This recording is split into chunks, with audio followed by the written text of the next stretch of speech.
uNkulunkulu uyakwazi ukuyeka ungene esimeni, hayi ngoba esuke engenawo amandla okukukhipha esimeni obhekene naso, kodwa uNkulunkulu ufuna izitha zakho zisondele ukuze zitshele ukuthi uwedwa.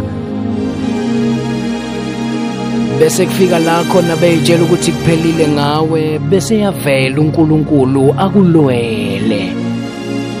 Uyabona-ke la uNkulunkulu afika ngimangaze khona ukuthi maseqedile ukukulwela izimpi zakho uphinda kunikeze umqhele wokunqoba. Ingakho hlabelelayo athi nanoma niyangibona angaze ngidlule kanjani, ingoba uNkulunkulu sekunqobele izimpi zakho. Kulona lonke uhlobo lempi obhekana nalo ohambeni lakho, ungalenzi iphutha lokusaba, uNkulunkulu uzokulwela.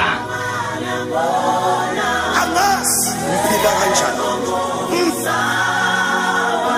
namangazi ifuduke kanjani.